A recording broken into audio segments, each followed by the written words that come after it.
Welcome into the show. I'm George Balekji in the PNC Bank studio. He's Khalin Kapoor coming in remotely. Khalin, is this like the last week you're hanging out in D.C. before you got to Tahoe, bro?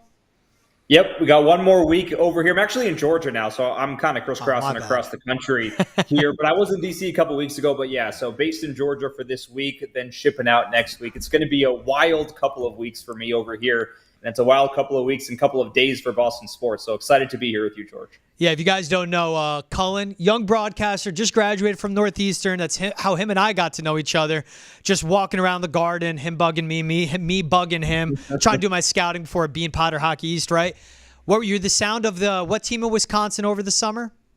Wisconsin Rapids Raptors this summer, Yep. And obviously we met when I was the voice of Northeastern men's and women's hockey. So it's been a fun ride, and But what? It's great that we're meeting up here again as well. Hey, man, what's cooking in Tahoe, though? Come on. What's cooking in Tahoe? Let the people know. So Tahoe is the Tahoe Night Monsters. That is the ECHL affiliate of the Vegas Golden Knights. Brand new team, bringing hockey to a brand new area. I am so stoked to get over there and get started with that team. So that's going to be a ton of fun. I'm really looking forward to that. I like we're talking Tahoe. We're talking their ECHL team that's coming out that's new. Just sidebar, for you to go from Wisconsin in the summertime, because that's the time you want to be there, not dead of winter, but now you're going to go to Tahoe. Very jealous of your location assignments, Cullen. But we'll get into plenty of hockey talk. PWHL unveiled their new logos, their new team names for their second season after a super successful first season. We'll go through the team names, give our opinions on the logos and all that. More importantly, we'll start, it is the first week of post-week NFL football. So we're going to dive deep into football. Daniel Jones, Deshaun Watson, talk about their contracts, what the quarterbacks' futures are as well. Jerod Mayo, coming off his first win in his first game as a head coach, what he had to say. And we'll get into a little bit, are we buying into the Patriots or not? Got all that and more right here on Boston Has Entered the Chat. Remember, if you're listening, Spotify, Apple, or Amazon Prime, please like, subscribe, rate, review, download. It helps us out, and we love it for you guys to be devoted fans. We appreciate you listening nonetheless. If you're watching on YouTube, hit the subscribe button on Nessen's YouTube page. Same thing on Twitch. And make sure to follow Nessen on X, TikTok, Instagram, along with Cullen and myself on the social channels as well. All right, let's get into what's trending, Cullen. After the great football we saw on Sunday, and as of the recording of this podcast, Monday Night Football has not kicked off yet. But we're just going to talk about the quarterback play that we saw unfold on Sunday. A lot of low yardage totals, but more importantly, Cullen, let's zoom into two games. Daniel Jones and the Giants, and then Deshaun Watson and the Cleveland Browns. Let's start with Danny Dimes. These numbers are coming out since inking that 4-year, $160 million contract. He's played in 7 games after dealing with a neck and a knee injury.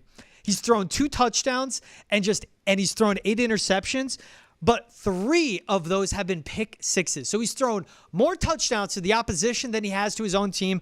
This contract looks worse by the game. It's not getting any prettier. And for Danny Dimes, that's just a miscalculation on the Giants' part.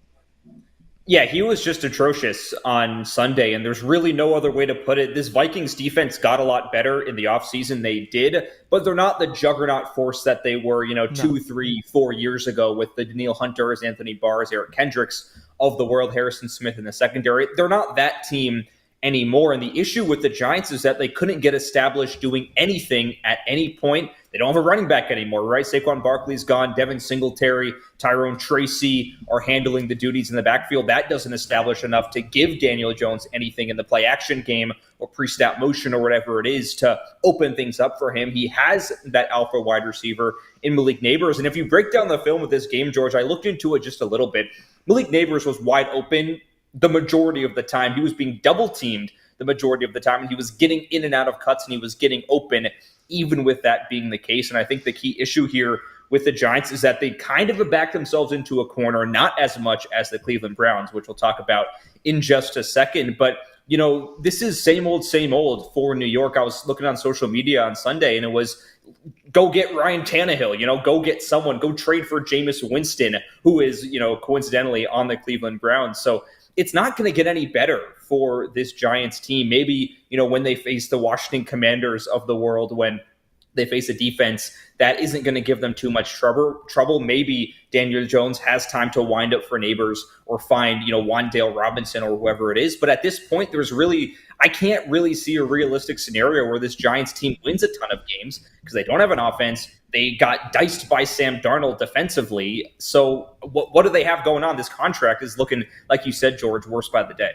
They went in and this was a contract. Basically, they gave it to Daniel Jones, 4 years, $160 million. They're stuck with him this year. After next year, Cullen, like they're going to cut him. They'll save $19 million against the cap. That's $19 more million they'd have right now. He is due $47 million guaranteed this season. If they cut him, it would cost them another $22 million to not play. Now, you look at a team like the Denver Broncos that was like, we'll eat $85 million to get Russell Wilson the heck out of here, and that's fine. Basically, what Joe Shane and Brian Dable are doing this season is he's only played 7 games since we paid him. We revamped the offensive line, which it was playing well in their debut on Sunday, right? Like, Illuminor at right tackle, Andrew Thomas at left tackle. Yeah, they were credited with sacks, but a lot of those fell on Daniel Jones and running into sacks. Like, part of it, a sack, a pressure is not always the offensive lineman's fault. Part of it is being a quarterback that has the IQ and has the anticipation to know how to avoid pressure and navigate in the pocket. That falls on Daniel Jones. He will be benched by October. Like, if this type of play continues for the next 3-4 games, he's going to be benched for Drew Lock. But no matter what, this is a Giants franchise that needs to figure out what they have in Daniel Jones, but I think everyone can see what they do, and that is a guy that is not a starting quarterback. Maybe give him a change of scenery. Maybe that would work out. But no matter what, they had to revamp this offensive line. So even you bring up talking about how they have David Singletary, they don't have someone that's dynamic like Saquon Barkley. If they paid Saquon Barkley and they kept him, what would they have lost by? 28-6 was the final. Maybe they'll lose 28-10, but no matter what, Daniel Jones still looks lost out there. And if they paid Saquon Barkley, they don't have this offensive line. The Giants are trying to move forward. They invested in their defensive line. They got that checked off. From one game, we'll see how they look over 17 games. The offensive line looks improved and looks serviceable, so cool. Box check there. Malik Neighbors averaged 13 yards a catch on 7 targets, looked great. You have your wide receiver. They need a quarterback, and they need a cornerback. They have 3 of the top 5 most important positions in football checked off. This is a team in a rebuild. If Daniel Jones continues to execute like this, which I think he will, they're going to move on from him, and the Giants will be in line for a Carson Beck, who's QB1, coming up in this draft. We'll see how he grows in Georgia. If not a Carson Beck, could it be a Quinn Ewers? Could it be a Shedeur Sanders? We'll see how he can handle New York media, and especially with his dad. But these are the options. That's where the Giants are at. This Daniel Jones contract is no doubt about it, though, absolutely awful. He can't make reads. He's not anticipating plays. And with his athletic upside, like, he should thrive in a system like Brian Dable's. But he's just bad. Yep. So that's just a reconfirmation. I think it's 2 or 3 more games. And if he continues like this, then he's going to get benched. They put in Drew Lock and they move on. Because even the questions are of who else could have been that backup quarterback. They needed to use this offseason to invest in the offensive line, get that sorted out. Because if they didn't and they brought in Carson Beck, it's the same thing of why I say you don't play Drake Maye yet. Let's figure out these 5 guys up front. If they're good, then you play them. If they bring in Carson Beck, it would be the same thing over again where he would be broken because you can't protect him. You have to look out for your quarterback, Colin, and the Giants are looking out for the quarterback of the future, the next one, by what they did with this offensive line. Yeah, I would agree. And I think that the thing about Daniel Jones's contract that is so interesting to me is that when he signed the big deal, I think the kind of prevailing narrative was like, does Daniel Jones deserve this money yet? And the hope, obviously, both in New York and, in NFL circles at large, was that, okay, he'll develop into the guy for the New York Giants. And he had those flash games in his early seasons. I remember, a game, I think it was against Tampa Bay. He led a comeback, and it was like, Daniel Jones is the guy of the future, the whole Vanilla Vic situation, whatever it is. And then you kind of realize that he can't make reads. He's kind of like Justin Fields without the pure athleticism of Justin Fields, which is that he laser focuses on that first read. And if that guy's not open, he tucks the ball and runs, usually right into a defender, and gets sacked or gets tackled for a gain of 1 or a loss of 2, whatever it is. So and the thing about Daniel Jones is that he's not a rookie quarterback anymore. He should be more seasoned. He was drafted in 2019. Exactly. I remember I was still learning how to drive when Daniel Jones got drafted. So this was so long ago. This is not a guy that you can give the benefit of the doubt anymore. You can't extend that leash any longer than it's been extended. And you could argue that it's been extended too long already for Daniel Jones. But I think you're absolutely right. They're building around him. The pieces outside of, the running back position are there. And obviously on defense, like you mentioned. So this Giants team could be good in a couple of years. But they really set themselves back with this pick of Daniel Jones and with this contract for Jones, is that they've set them back a couple of years. They've allowed a team like the Eagles to develop a Jalen Hurts into a pure weapon and one of the best in the NFL, and build that team into what could be a Super Bowl caliber, Super Bowl winning team this year and potentially next year now with Saquon Barkley. So they've allowed teams around them to lap them in this field, and it doesn't look like it's going to get better anytime soon, because they're going to have to reset this development cycle of a rookie quarterback. And this is a team still trying to get out from under what David Gettleman did to them with awful draft picks, awful contracts. And if you remember back to 2019 when Daniel Jones was drafted, Justin Herbert was the guy. Like, that was who was projected for the Giants to select in that draft. He decides to go back one more year at Oregon. That shakes it up. They end up with Dimes. Chargers get Herbert. And it's all from there.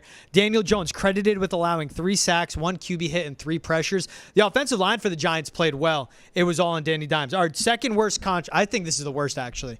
Let's talk about Deshaun Watson. I would say it's the worst acquisition in NFL history. We all know what happened, where 3 years ago, Deshaun Watson, coming off of being traded from the Texans because of all those allegations of sexual assault, where he couldn't play for the Texans, you couldn't keep him. But the Browns were so desperate to have a quarterback that the Haslams and all their dumb wisdom, yes, I'm saying dumb wisdom there, I don't care if it makes sense, because what they decided to do did not make sense. They traded 3 first-round picks, a third-round pick, and a fourth-round pick for Deshaun Watson, and they gave him a 5-year, 100% guaranteed $230 million contract. And since they've made that acquisition, he has played 13 games. And he has completed 59% of his passes, 15 touchdowns to 11 interceptions. Of course, Deshaun Watson, prior trade, was a top 5 quarterback at the position. But between his last game with the Texans and his first game with the Browns, 700 days on the dot passed of him not playing football. In that first season, he was in Cleveland. You go, okay, that's a guy that has to shake the rust. It's not at that point. It's now the 3rd season. He looks terrible. Neither of his starting tackles were playing. Neither of them were healthy. But Deshaun Watson can't complete a pass further than 15 yards down the field, looks lost, is turning the ball over. And when you look at what Cleveland did to give him a 100% guaranteed contract while giving those draft picks, even look at this for Houston, Cullen. Those draft picks, some of them became Tank Dell, Will Anderson, Damian Pierce, Kalen Bullock, Kenyon Green. Those are 5 starters for the Houston Texans. With those 3 first-round picks alone, that's Will Anderson. Like, that's what they turned him into. And, of course, the Texans are put in a situation where they now have C.J. Stroud, who could be one of the best in the league one day. This was an awful contract from the Browns. The second they gave it to Watson, because it was 100% guaranteed, but also just how dumb it was, where Dak Prescott just got paid, right, Colin? And he got $240 million total value. He got $231 million guaranteed. He just eclipsed Deshaun Watson by $1 million. Deshaun was paid 3 years ago. This contract is awful every way you look at it, and then you watch him on the field, and it looks even worse. The Browns are going to pay for this for years to come for the same reason of, again, it's 100% guaranteed. They got 2 years left where they're stuck with him. They're stuck paying him. It's never going to get any better for the Browns. It is awful how bad he's looked, and it was just an awful decision by the ownership of the Cleveland Browns, the Haslam family, to give him this contract. And honestly, Colin, just to make that trade in the first place, because of the allegations he was facing, everyone knew what he was dealing with, and they said, we don't care. We're going to trade for him because we think his ability on the field is worth it. It wasn't worth it, in my opinion, and karma came back around because his ability on the field never returned once he landed with the Browns.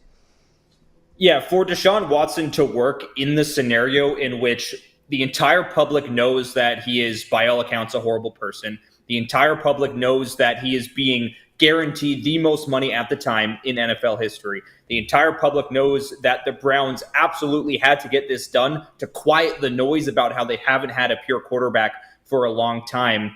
And for Deshaun Watson to go out there and perform the way that he has is inexcusable. If you watch 2 snaps from yesterday's game, or I should say from Sunday's game against the Cowboys, Deshaun Watson looks like Will Levis. He looks like Daniel Jones, looks like rookie Caleb Williams. He does not look anywhere close to a top 5 quarterback, does not look close to a top 15 quarterback, doesn't look even remotely close to a top 20 quarterback. He is a bottom 5 quarterback in the NFL right now. And I just think about a Kevin Stefanski system that elevated Joe Flacco to be a playoff caliber signal caller last season. He walked off his couch, out of his living room into the Browns locker room and revitalized that team, made them into a playoff team, and guided them to be one of the best stories in the NFL last season. Deshaun Watson is a guy that was a top 5, arguably top 3 quarterback in the NFL just a couple of seasons ago, and he cannot adequately pilot this offense that, an aging Joe Flacco could do seamlessly. It makes no sense to me. The only explanation is that Deshaun Watson just doesn't have it anymore. And, I watched this game very closely, and, there were times when the Browns were running tight personnel. They had extra blockers. They had 2 tight ends in there. It was a play-action play, and Deshaun Watson had all sorts of time in the pocket. He steps back, he looks around, and then he just falls, or he runs out and gets sacked. He delivers a throw, 3, 5, 10 yards off the mark. It gets intercepted, or it just falls aimlessly into the turf. This guy is just not what he once was. And look, I'm not here, celebrating a downfall of a player, but this is, I personally think this is karma biting back. So it couldn't have happened to a better person. It could not have happened to a more deserving person, in my opinion.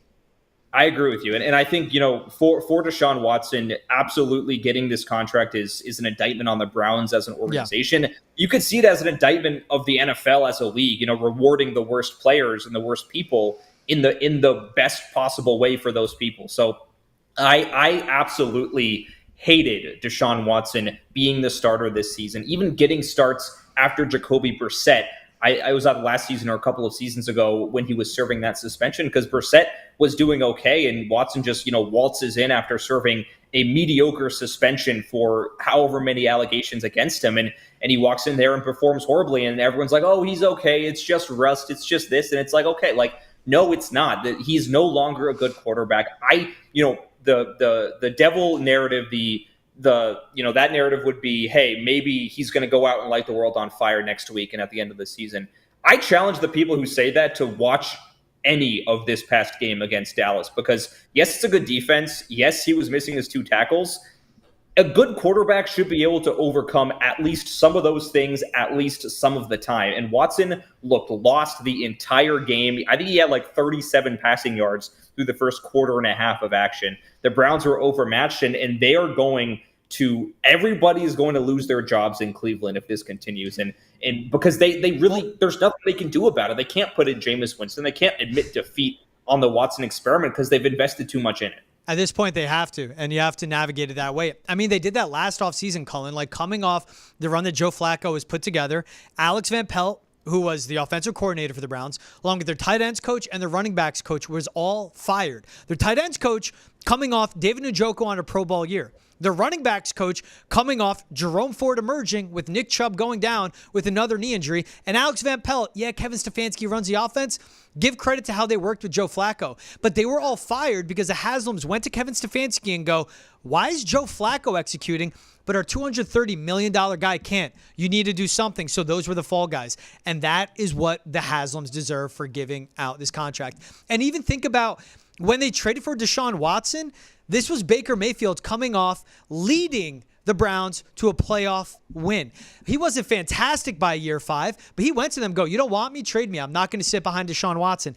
And sure, that took him to Carolina. And then he went to LA, and that's where he really refound his footing, learning the Sean McVay system. Then goes to Tampa Bay. And when Dave Canales and Mike Evans and Chris Godwin had a Pro Bowl year, and he went out and dealed again in his Week 1 debut this year, but they had a playoff game winning quarterback in Baker Mayfield. But again, the Haslams miscalculated, got greedy, and let their strive to have a quarterback, especially an elite one, get the best of them.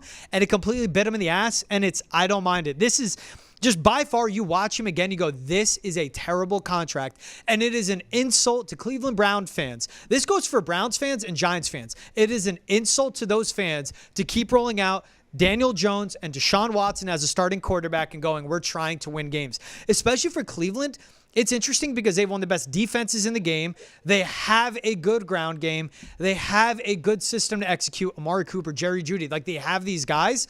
They have a chance to get into the playoffs, but they're going to let it completely go by if they continue to put Deshaun Watson out there. I say this honestly, Colin, people can say victim of the moment. I do not care. It's 100% guaranteed. It was so ahead of the market. You had no business paying him that much. Also, keep in mind, Deshaun Watson didn't want to play for the Browns until they said, we'll give you 100% guaranteed money in this deal. Like, he did not want to go to Cleveland. So it was like, 5 years, 230, 100% guaranteed. To me, it's the worst contract in NFL history. It's the worst acquisition. It's a worst trade. It is a worst contract. What do you think? How do you think it ranks when we think of some of the worst contracts in NFL history? This for me. I mean, I'm a younger guy, so I kind of skew recent as well. I think this has to be. I mean, it's not even the contract. It's just the situation. It's the decision making by the brass and the Browns staff. And you just mentioned it with the Haslams. I do not understand this calculus. I mean, this has to be the most riskiest proposition for them, betting on the fact that if Deshaun Watson plays well, then everything, in the NFL, this is kind of how it works. If a guy plays well, then all the off the field stuff gets pushed away. Look at Tyreek Hill, like look at Kareem Hunt when he was good with the Chiefs, Ray Rice, the same kind of thing. And that has to be what they were banking on, what the Cleveland Browns ownership and the staff over there was banking on with Watson, but it blew up in their face, and it blew up in Browns fans' faces. It blew up in this organization's face, the fact that Deshaun Watson cannot adequately play it down in NFL football right now. And you know what? It has to be the worst contract and the worst decision in the history of the NFL for me. I was thinking about this question. I don't know if I'd put the Russell Wilson one up there with the Watson one, but it's got to be close by to the top. Once again, more recency bias. They ate $85 million to tell him to go scratch. Like I put that as one of the worst as well. Yeah, I think you're right. I mean, I thought of lower money value, but a different position. Obviously, the wide receiver position. Kenny Golladay fleecing the New York Giants. I think he was over $65 million, and he played parts of one season and then couldn't finish out the rest of that deal. Miles Sanders with Carolina is still in the middle of his deal. I think he got $26 million, which for a running back isn't a bad number. You look at that position as well. So, I mean, I look at these recent ones, and I think Russell Wilson, Deshaun Watson, maybe Daniel Jones gets up there as well, as like contracts that, I can kind of see how maybe the Golladay one makes sense in the moment. Maybe the Miles Sanders one makes sense in the moment. Deshaun Watson make no sense to me when it happened, just because of the 100% number and Watson being Deshaun Watson. And the Russell Wilson one, I was very concerned about, especially considering the trade pieces that happened in that whole deal with Seattle. So those are the ones that I think of. There's probably a bunch more. I think I'm trying to think of any more that really stick out to me. Joey Bosa getting $135 million from the Chargers. Like, there's a couple out there that are pretty mind-boggling. The one that got me was Jamal Adams when he was traded to the Seattle Seahawks to give up 2 first-round picks and $18 million APY, which isn't a lot, but he's an in-the-box safety. Like, you can find that anywhere. You don't have to pay $18 million a year for that. I went with Russ as well, but I think it's Deshaun Watson. I think we're watching 2 of them. Deshaun Watson, to me, 1. And I think Daniel Jones, 2. And even think about it, like, I didn't go down the rabbit hole yet of if they didn't pay Daniel Jones, where could the Giants have gone? But if they didn't pay Daniel Jones, maybe they land someone like Kirk Cousins. Now we'll see how he is coming off his Achilles. Did not look good in his debut for the Falcons. But that is something where you have a quarterback winning games right now. And maybe, again, depending on how the dollars would have worked, maybe they go to an avenue like that of go out, get someone in free agency, and make them work. All right, let's move on. Talking about some quarterback play. Let's talk good QB play. That's what we saw from Jacoby Brissett. Might have stunned a lot of people. And it wasn't world-beating. He wasn't going scorched earth. But Jacoby Brissett went out there, took care of the football, made winning plays, did not lose a game for the Patriots, had key third down conversions leading up to their last field goal drive to give them 16 points in this game and really be a difference maker, just leading the offense downfield and showing competent football. Well, we got to get into, Jerod Mayo, speaking with Greg Hill's show as he normally does after a game day, having his press conference on Monday as well. I just love some of the quotes we saw come out, Cullen. I want to start with, he was saying on the sideline in the fourth quarter, he heard his players screaming, "Take them to the hill," which was meaning the conditioning that the Patriots have done on their hill after practice every day through the summer. It shows the mental edge that gives his team, that a rookie head coach probably went to his guys and go, look, everyone's counting you out. One of the ways you prove them wrong, sure, you could go out and rely on your talent. You have to depend and rely on your conditioning. If you go out and you're in better shape than the opposition and you keep the game close for 3.5 quarters, as they did against the Bengals before pulling off that stunner, That's how you win in the fourth quarter. I just loved hearing that come from the sidelines, and you saw how excited they were with the Gatorade bath on Jerod Mayo, how excited they were for him to win the game. Just when you're told all summer long you're going to suck, and then you face a team that all summer long has said, well, they could be in the Super Bowl, and you beat them because of your conditioning, because of your preparation, because you just played harder than them straight up and dominated at the line of scrimmage. I love hearing that come out from the sideline of take them to the hill and how much they just loved, how happy they were for Jerod Mayo to get that win. It was amazing. And the emotion on Jerod Mayo's face, on the players' faces, you mentioned that Gatorade bath, is what really sticks out to me.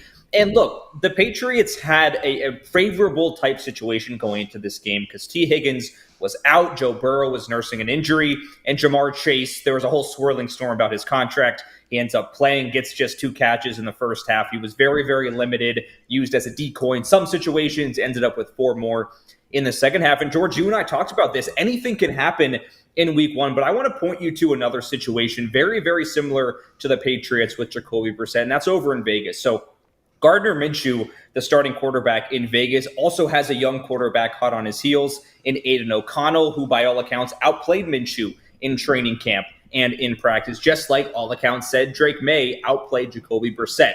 But Gardner Minshew went out, put up a similar stat line in terms of passing yards against the Chargers like Brissett did against the Bengals. But the key difference is Gardner Minshew lost that game because he fumbled and he threw an interception late in the ballgame. Jacoby Brissett did not do that. He quarterbacked and piloted this offense the exact right way he needed to. He understands, as a veteran quarterback, the kind of internal machinations of, one, working the clock. He had a great touchdown drive that lasted, I think, over 8 minutes. The Patriots outpossessed the football than the Cincinnati Bengals did throughout the entire game. That's something that a veteran quarterback can do more than a rookie like Drake Maye. So, the question about Jacoby Brissett being the right call as the starting quarterback, absolutely he was, because he led this team to a victory. Maybe Drake Maye can flash athleticism and extend plays and run for 10, 20 more yards than Brissett would. I don't think Drake Maye wins this game like Jacoby Brissett does, and that's not a bad thing because he's a rookie quarterback. The Patriots absolutely, unequivocally made the right call here. They got rewarded for it. Jerod Mayo coached this game very, very, very well. Jacoby Brissett managed this game very, very, very well. Everything went right. The defense looked stellar against Cincinnati. Yeah, Jamar Chase was limited, but you're holding one of the best wide receivers in the NFL to under 70 yards. That's nothing to scoff at. And one of the best quarterbacks in the NFL to the stats that Joe Burrow did. He didn't light the world on fire. And it was great for New England. I don't think we're changing our projections of this team's success because of this win, but I do say it is absolutely great after the way last year ended to have some positive vibes here in New England. It's so great to see. And I'll just take it right back one last time to that reaction and the Gatorade shower on Jerod Mayo, because it was just great to see, us here as in the Patriots media and Boston media, seeing the Patriots have excitement in the building again, excitement on the field again. That's something that we were hoping for this season, and it paid off here in week 1. Yeah, there were the moments with Jacoby. I mean, again, I go on that last drive leading to a Joey Slye field goal, made it 16-10, which every field goal made by Joey Slye was crucial. Like, the Patriots have a competent kicker now. We saw the flashes of Jacoby Brissett, but again, this is him dealing with pressure because their left tackle spot is still a huge question mark. Credit to the rest of the 4 guys up front that blocked and opened up the running lanes for Ramondre Stevenson. There were the gambles. Like, there was the old Jacoby Brissett under pressure, off his back foot, throwing one up to Hunter Henry. Luckily, a veteran tight end like him was heady enough to punch a ball out from the defensive back, because on TV they were saying it was a 50-50 ball. That was in the cornerback's gut. That one catch, or play, deflection by Hunter Henry becomes an interception. That can sway the game. We saw the Bengals make the dumb mistakes of Hudson trying to stretch for the goal line, punched out by Kyle Duggar. That's a defense elevating. It just shows how small the margins are between win and loss for this Patriots team, or just success or failure. The defense did its part. Jacoby Brissett stepped up and did his part as well. And that's what Alex Van Pelt cited, of like, he knows what it takes to get out of certain situations. Could they have won with Drake Maye? Maybe. I wouldn't completely write that off. He's faster, he's more athletic, has a better arm. But Jacoby Brissett went out there, ran the system, switched calls at the line as well and knew what to do to set up this offense for success. And what it does too, it buys time for the Patriots, less pressure to get Jacoby Brissett out of there and Drake Maye in, because they won a game. Maybe they win two hosting the Seahawks. We'll see how that game goes. But that's where it goes. And Jerod Mayo was asked about that as well. Does this give you more confidence in Jacoby Brissett? He said, yeah. And they were like, well, what about Drake Maye? And he said, look, I spoke to Jacoby Brissett. I spoke to Drake Maye. I spoke to both of them together. I spoke to the entire team. He's like, I'm being a transparent head coach. Nothing has changed. They still plan to move forward. What it sounds like with Jacoby Brissett as their starter. This is a foundational year no matter what. And as Jerod Mayo did say, where he defines a successful season, being competitive, improving game by game, we'll see if they improve from week 1 to week 2, week 2 to week 3. It's a daunting, tough schedule, but it's just cool to see, and it's good to see these quotes coming out from a rookie head coach who I've been hypercritical of, an entire football situation with the New England Patriots that, again, I have been hypercritical of, but they go out, they prove it wrong, and they just played winning smart football, disciplined football, tough football, and they outlasted the Cincinnati Bengals. If you could just simply outlast teams, part of that is how you win in the NFL, because eventually your opponent will do something that will cause them to lose instead of you needing to go out and steal the game. And that's all they did. One more quote I liked from coming out too. Ramondre Stevenson, Jerod Mayo saying, he didn't want to leave the game. And he said that's the start of something special. He breathed belief into Jacoby Brissett by saying, hey, dude, you're going to win this game. And he's breathing belief into these players like Ramondre Stevenson. When they gave him that extension, he said, he's like, we think you'll be one of the best backs in the game. And Ramondre Stevenson went out and proved that. And you just hear the way he talks about these guys, even after the game, after he had time to watch film and just digest it all, Colin, of how much belief that he has in these guys, the confidence they have to win. And just also, this is what goes through an entire locker room and leads to success.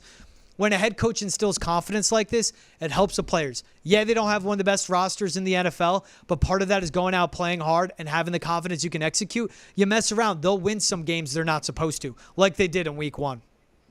Yeah, real quick on Ramondre Stevenson, George. I agree with you. And when we broke down this matchup last week, we were like, Jacoby Brissett's got to manage this one, and your offensive superhero, Ramondre Stevenson, has to show up and show out. And that's exactly what happened. Stevenson might have had his best and most efficient running back specific game that he's had in his entire NFL career. And I was breaking down the stats of this earlier today, and I found it so interesting. Ramondre Stevenson faced a stacked box of 8 or more 24% of the time, which is in the higher percentile of percentages in the NFL in week 1. And he still had 8 runs of 5 or more yards, 4 runs of 10 or more yards, and consistently, even with those stacked fronts, the Patriots offensive line was opening up just enough room for him that he made that first man miss a very high percentage of the time. He broke the most tackles of any running back in the NFL in week 1. That's Ramondre Stevenson getting 20 plus carries. I think it was 25 total carries, getting over 100 yards. And that's exactly what this Patriots team needs to do. Yes, it was a banged up defensive line and a defensive front for Cincinnati. It's not going to be that easy, especially in week 4 when they go to San Francisco and matchups like that.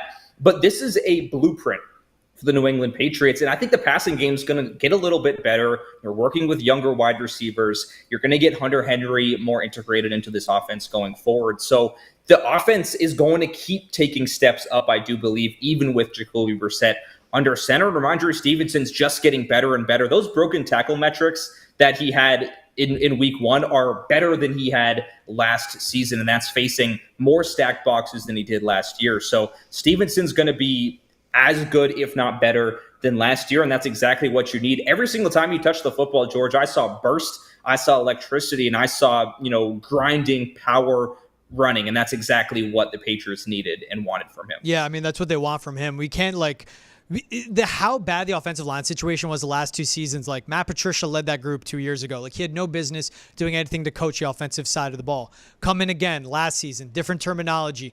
And Bill O'Brien with one hand tied behind his back. Adrian Clem dealing with health issues as well. Like, it's been such, just so much mess going on for Scott Peters and Alex Van Pelt to at least get this group to execute like they did, and getting creative, bringing in Caden Wallace as a jumbo tight end. Like, that's what they need. And Ramondre Stevenson, he had that burst. Let's see him put it together, because that's a guy where his legs kind of get away from him when it comes to December and on. But let's see if he can piece it together for 17 games. They need that. They need that so bad. Colin, let's look forward a little bit. They have Seattle this week, but more importantly, do you buy in that this is a Patriots team that can be competitive, can be an improvement. And I guess the buy-in has to be where you don't think they're going to be the worst team in the NFL, because that's what Vegas says with that win total, and that's what this roster looks like right now at the talent level. Yeah, I don't think they're going to be the worst team in the NFL, because I saw the Carolina Panthers this past Sunday against New Orleans. And okay, I think you got to attack this question a couple of ways. Do I think they're going to be a playoff team? Probably not. Do I think they're going to be a 7-8 win team? I could see that happening. A lot of things have to break their way for that to be the case. I probably think it's going to be 5 to 6 victories, but you're going to see the bones of what this Patriots team wants to be throughout this season. And you and I have talked about this before throughout this entire summer, is that this season is to see the process work in real game action. We saw that here in week 1. And when I say a lot of things have to go the Patriots' way, T. Higgins's not being in and Jamar Chase being limited is an example of things going the Patriots' way. The defensive line being banged up, Joe Burrow not being 100%.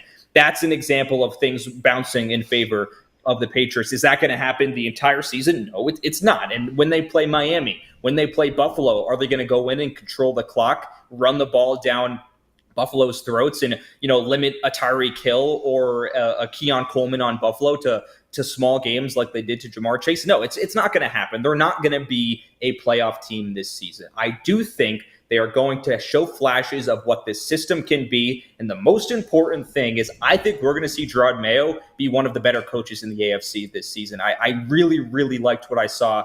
The adjustments, the defense here in week 1. Obviously, I'm wearing rose-colored glasses here because of this win against Cincinnati, but the process, I think, is going to keep building forward. It's going to keep taking steps up. And when you're in a rebuild, when you're working, with a rookie quarterback in the wings who is supposed to take the keys to this franchise, taking a step, being better the next day than you were the past day is all you really want to see. This Patriots team is going to enter every single game with a chip on their shoulder. I love it. This team's going to go out hungry for blood every single week. I love it, because that's what Jerod Mayo is instilling in this group. I think at the very, very least, George, this is going to be a fun season. And that's not something that we said about this Patriots team over the past 3 years. Yeah, I need to see more than one game before I buy in anything on this. Just like if it was a player, you need more than one season you want to buy in and have belief before you pay them.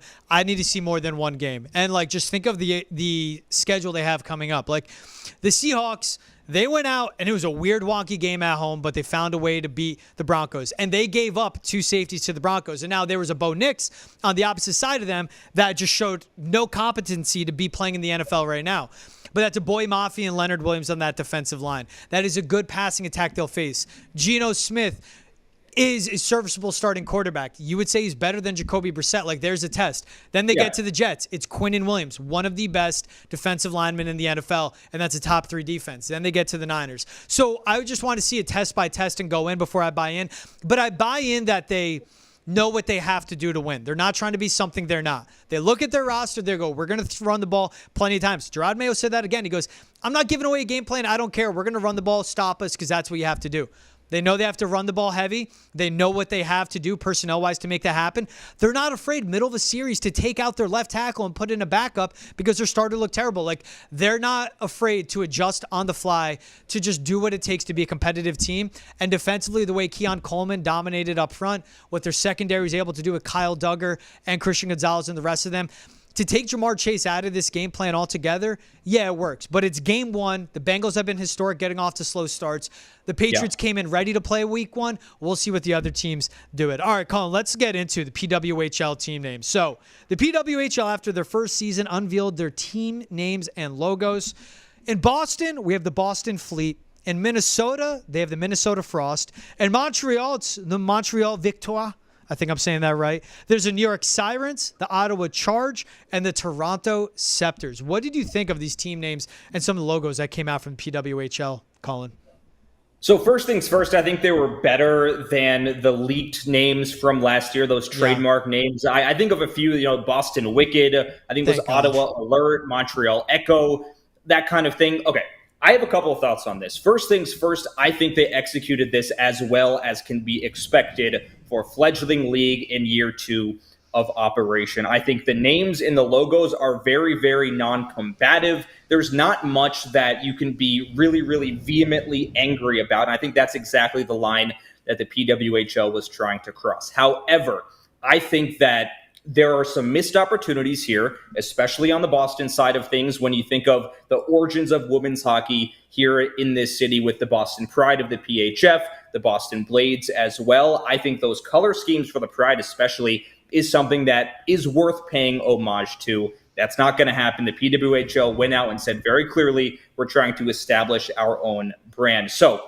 I think with what we expected and what was delivered, I'm not going to be too negative about it, because every single team, you look at the NHL, right? The Mighty Ducks of Anaheim, like maybe that sounds kind of like, oh, like what are they doing? But it gains kind of a following and it gains a fan base as time goes on. There's going to be reactions. There's going to be negativity. The PWHL is not going to please everybody. There's a whole segment of the population that hates the PWHL because it is, in fact, women's sports. So you're not going to please those people. You're not going to please the people that wanted the history of the PHF. They went a very corporate route here. They went a very, I don't want to, piss anybody off route. And to that end, I think they did a pretty good job. Do I wish there was more creativity? Do I wish there was more history? Yes. Do I wish maybe there was a bit more graphic design risk-taking here in these logos? Yes, I do. I'm looking at you, Ottawa. But I can't be too mad about this. One thing I really, really, really like, the New York Sirens. I think that is an incredible team name because of kind of the double meaning there with the police, and then also the sirens being like things that, lure people to their deaths. I think that's really cool. Don't love the logo, but I think that team name's awesome. Boston Fleet, a little bit iffy on. I love the Boston Pride. They came to Northeastern once for an exhibition game, and I've seen a couple of their games. So I was a fan of that branding and that logo. They didn't go back to that. So, all in all, mixed feelings, but I think this is going to be very, very positive for years to come for the PWHL. They finally have their teams, they have their logos, and people can start to actually build around that fan base for each team. Yeah, I'm happy there's team names finally. Like, I hated the start of the first season without team names, but this is a league that happened very quickly and it came together. And they got the support from the fans, like selling out arenas. So we've seen it come first and foremost. Boston Fleet, and even the video that they put out was like a fleet of like container ships. And like, I understand there's the ports that we see in like Eastie and Chelsea, in Charlestown, like all along the North Shore here in Boston. But like, is it a fleet of like, Revolutionary warships or container ships? And it's just weird that they had that marriage between, like, they wanted to be nautical, they want to ode to it. But again, this is a league that went with team colors and they didn't want to get away because they sold merch. If you're going to be nautical, like, switch to blue or just don't do green in the first place. And the one thing with the Boston Fleet, same thing, the logo. It is literally the Hartford Whalers logo, just turned to the side. It's a B, it's an anchor. One of the top execs in the PWHL is like, well, no, it's an anchor, but we see what it is. To me, that jumped out was the Toronto Scepters. I couldn't believe it when I found this.